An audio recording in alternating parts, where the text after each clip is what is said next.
Ouça agora o podcast Pará Mais Agro. Uma boa noite a todos. Estamos aqui em Xinguara, na FACS, Feira Agropecuária de Xinguara, com a transmissão ao vivo do podcast Pará Mais Agro, um podcast do Sistema FAEPA-Senar. E o nosso convidado hoje, é um prazer recebê-lo, Aldo, está aqui conosco, Muito obrigado pelo tempo, inclusive, que vocês vão ter uma palestra daqui a pouco, então já agradecemos o tempo de vocês. E o Aldo Rebelo é jornalista, escritor e político brasileiro, foi deputado federal por São Paulo, durante 5 mandatos, presidente da Câmara, e é um dos porta-vozes hoje trazendo justamente essa visão, essa análise de como que a Amazônia tem sido vista internacionalmente. Senhor Aldo, em uma das entrevistas que o senhor participou, o senhor ressaltou que 60% da balança comercial do Brasil vem do agro. Assim como a agricultura e pecuária estão ligadas aos principais ciclos econômicos do país. No Pará não é diferente, Nós gostaríamos de saber do senhor como é que o pecuarista dessa região da Amazônia, os olhos do mundo são para a Amazônia, ele tem sido visto, e muitas vezes não é aquele olhar que é tão positivo, Então, para o senhor, o porquê isso? Porque na Amazônia há um cruzamento de vários interesses internacionais.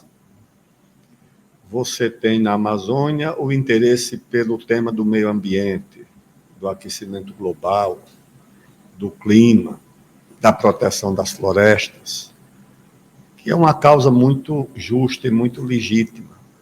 E a Amazônia, por ter essa reserva florestal magnífica, que é a maior reserva de floresta tropical do mundo, a maior reserva de água doce do mundo, a maior reserva de biodiversidade do mundo,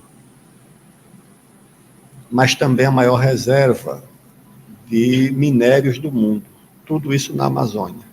Então você tem o interesse do meio ambiente, você tem o interesse comercial, você tem o interesse geopolítico. A Amazônia também é uma grande fronteira agrícola, e aqui pode se desenvolver, como tem se desenvolvido, uma atividade agropecuária pujante, que torna o Brasil mais competitivo. O Pará já tem o segundo rebanho bovino do Brasil. O Pará já tem hoje um rebanho bovino maior do que o da Austrália. E isso tudo está misturado, o que é legítimo do que não é legítimo. O interesse pelo meio ambiente e o interesse comercial em bloquear o desenvolvimento do Brasil. O que cabe a nós é exatamente o esforço de explicar a Amazônia para o Brasil e para o mundo, porque a Amazônia é percebida no próprio Brasil, principalmente no Sul e no Sudeste, via uma narrativa, uma versão do que acontece aqui. Não é percebida a partir da realidade. Recentemente, em conversa com a secretária do Tesouro dos Estados Unidos, a ministra Marina Silva pediu apoio para proteger o que ela chamou de paraíso, que a Amazônia é um paraíso pictórico, um paraíso imagético, um paraíso sonoro. Todos os paraísos estariam na Amazônia. O que nós perguntamos é se esse paraíso está à disposição da população da Amazônia. Porque nesse paraíso vive a população brasileira com o maior índice de mortalidade infantil.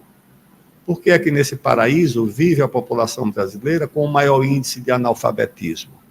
Por que é que nesse paraíso vive a população brasileira com a menor taxa de saneamento básico, com o maior nível de doenças infecciosas, com a menor taxa de água tratada por domicílio, com a menor taxa de luz elétrica por domicílio, apesar da Amazônia ser exportadora de energia para o sul e para o sudeste do país?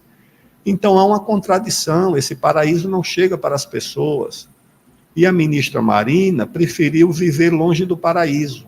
Foi viver em São Paulo, foi se candidatar a deputada por São Paulo, preferiu o conforto de São Paulo a viver no paraíso que ela prega que existe aqui e que, infelizmente, não alcança a população da Amazônia. O que é que nós queremos?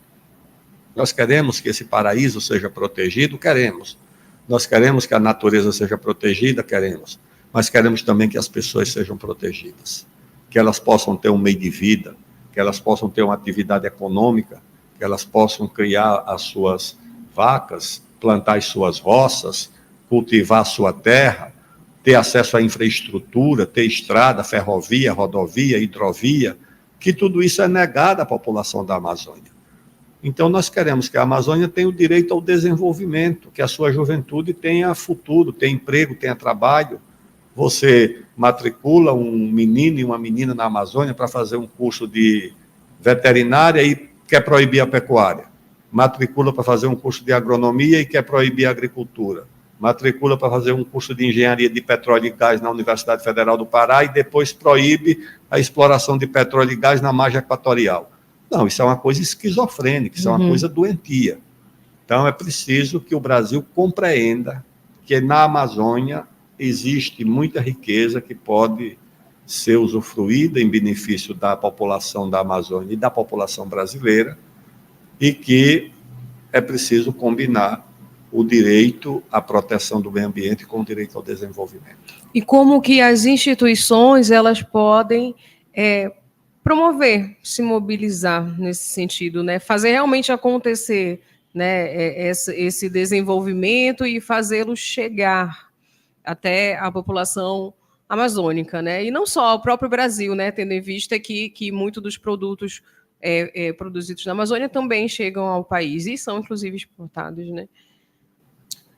Olha, esse é o grande desafio. Por quê? Você veja o caso do Pará, que além de uma grande produção na pecuária, já também tem uma produção agrícola muito forte. Você vai em Paragominas e no município já se exporta gergelim para 12 países do mundo. Você vai em Santarém e vê lá uma grande atividade de plantio de soja. Eu fui lá numa colheita de soja.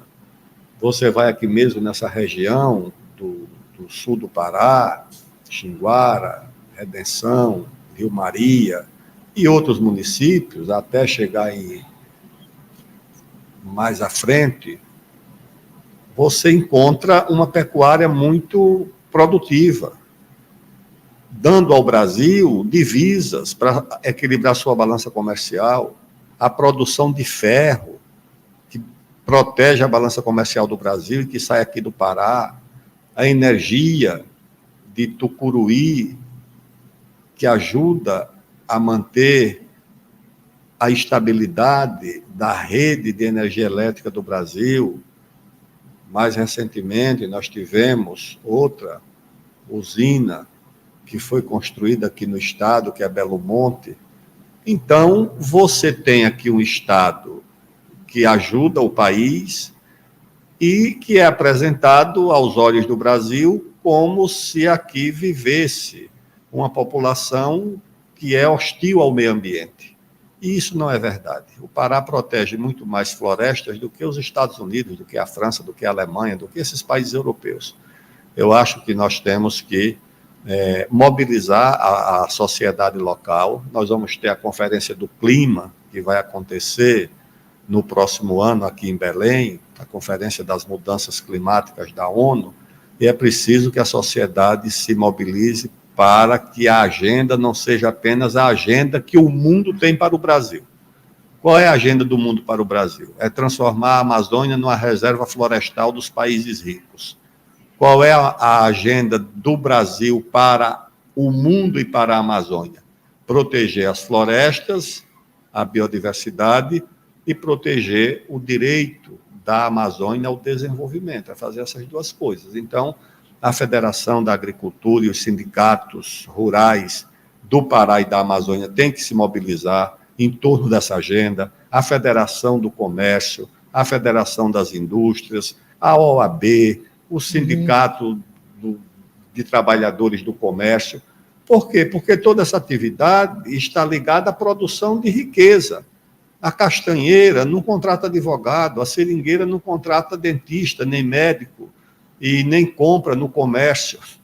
só tem atividade comercial se tiver alguma renda sendo produzida, alguma riqueza sendo produzida. Sim. E vem dos recursos, inclusive, né? Dos recursos né? naturais que tem na região, da atividade mineral, da atividade agrícola, da atividade pecuária, da atividade na indústria de madeira, e tudo isso está como que bloqueado e criminalizado. Perfeito. Trazendo alguns dados, né, dentro do que o senhor conversou conosco, hoje, né, no Pará, 67,6% da área do estado é constituído por florestas primárias e 5,5% por florestas secundárias, né, significando que a existência da cobertura florestal está em 73% do estado, e apenas 17,6% do território é para atividade agropecuária. Né? Qual a sua opinião, né, sobre esse movimento e essas consequências, considerando a questão do macrozoneamento ecológico, né, e a disponibilidade de terras para outras finalidades que não sejam as atividades produtivas? O macrozoneamento é uma atribuição que deve ser dada aos estados. O Pará fez, em 2005, destinou, por exemplo, uma área lá em Castelo dos Sonhos, que é o município de Altamira, para atividade agrícola e para pecuária. O governo federal veio em cima da área que estava destinada para essa atividade, já com pessoas trabalhando, e criou uma unidade de conservação, transformando em invasores de terra pública pessoas que estavam ali assentadas legalmente. Então, isso é uma coisa inconcebível. E o Estado tem que ter esse direito, porque a federalização dessas terras aconteceu no passado por razões de segurança nacional, porque tinha um movimento de guerrilha no sul do Pará, e aí federalizaram tudo, mas isso já passou.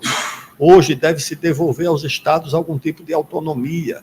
Você impõe um limite. O estado pode usar, na Amazônia, por exemplo, até 50% da sua área para atividade econômica, para atividade agrícola. E se o europeu protestar, você tem que exigir que ele ponha na mesa qual é a proteção e a preservação de floresta nativa que tem a França.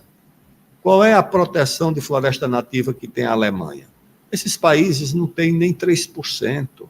Tem florestas plantadas, mas isso é uma indústria florestal.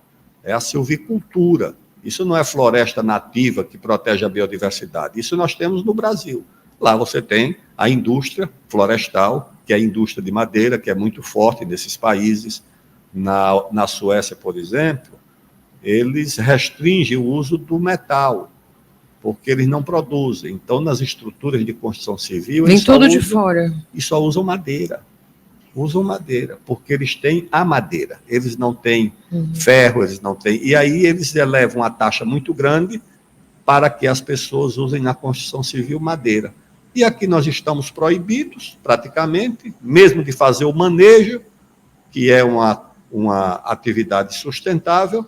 Então, é preciso que a gente enfrente isso, que os estados tenham algum tipo de autonomia, que com suas instituições, com as suas universidades, com o seu conhecimento, os estados possam definir pelo macrozoneamento que deve ser destinado à proteção, à agricultura, à pecuária, à infraestrutura e assim por diante. Aldo, você é um grande comunicador, né? Jornalista também, né? Comunica muito acerca do agro, e sabemos que um dos desafios é justamente esse trabalho em relação à questão de como comunicar o agro de uma forma mais assertiva, mostrar para quem não está tão inserido, até mesmo a população urbana, nos próprios municípios, inclusive, de atividade pecuária, né? Então, a pergunta é assim, né? Como que podemos mostrar esse agro, né, fazer as pessoas entenderem que é ele que coloca a comida, o almoço do dia a dia, né, o café da manhã, né, aquela carne daquela convivência de um almoço especial em família, né? Como é que hoje, né, os próprios produtores podem comunicar isso melhor, né, e mostrar isso, né, e a sociedade também? Paula, eu acho que a primeira providência seria substituir essa expressão agronegócio, porque ela é muito restritiva. ela é péssima para comunicar o significado dessa atividade para a população do país. Como negócio, ela interessa apenas a quem está no negócio. Porque você poderia, ao invés de chamar de agronegócio, poderia chamar de agroemprego, porque gera tanto emprego para todo mundo. Emprego urbano, emprego industrial. Quem produz trator não é fazenda. Quem produz trator é uma fábrica de metalúrgicos que são empregados porque tem uma fazenda comprando trator, insumos agrícolas, colheitadeiras. Então, a primeira coisa é uma expressão muito reducionista, agronegócio. Então, podia ser agroemprego, podia ser agrossegurança alimentar, agrossocial.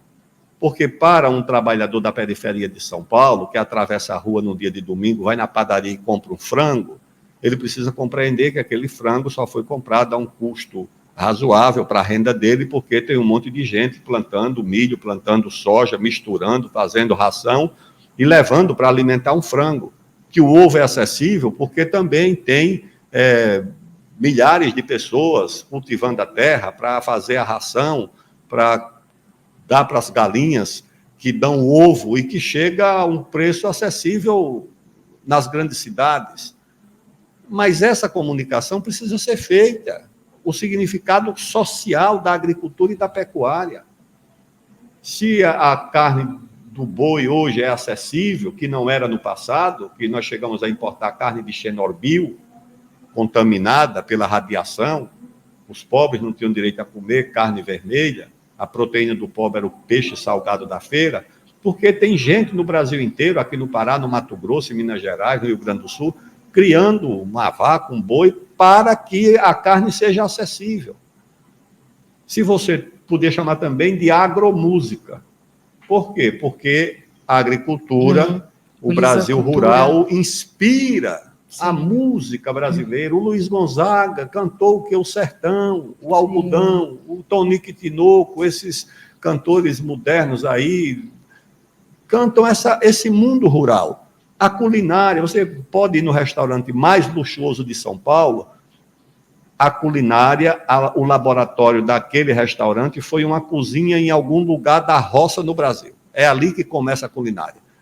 A literatura, você for ler os livros do Guimarães Rosa, do José Lins do Rego, do Graciliano Ramos, são todos eles romances baseados nesse rural, mundo no rural. Sertão. Exatamente. E você reduz tudo isso a um negócio. Não, isso não comunica com as pessoas. O negócio é importante, mas é uma parte dessa atividade. Essa atividade é socialmente muito relevante. E é isso o que eu acho que precisa ser destacado. O esforço não é para convencer o menino de classe média, que não se preocupa com o preço do alimento, que foi passear na Holanda e voltou ambientalista. É difícil mudar a cabeça dele. Você precisa convencer o trabalhador, os pobres, que essa atividade é importante para eles e para o país. E com esse público, eu acho que a comunicação é muito deficiente, vamos dizer assim. Certo. Enviaram algumas perguntas aqui para fazermos para você, e uma delas que chegou foi essa, né? Qual a maior força hoje contrária ao agro no país mesmo, né? E como que pode se combater, na verdade, pode se evitar, né? Isso que essa imagem, né? Na verdade, foi muito semelhante à primeira pergunta que eu fiz para você, né? Mas como que, além da comunicação, né? Quais outros meios a gente pode mostrar tudo isso que o agro ele traz a empregabilidade, né? Ele traz tecnologia, inclusive, né? O Brasil tem desenvolvido muitas tecnologias, a gente sabe aí, né? Modernas, consideradas, né? Mesmo até internacionalmente, né?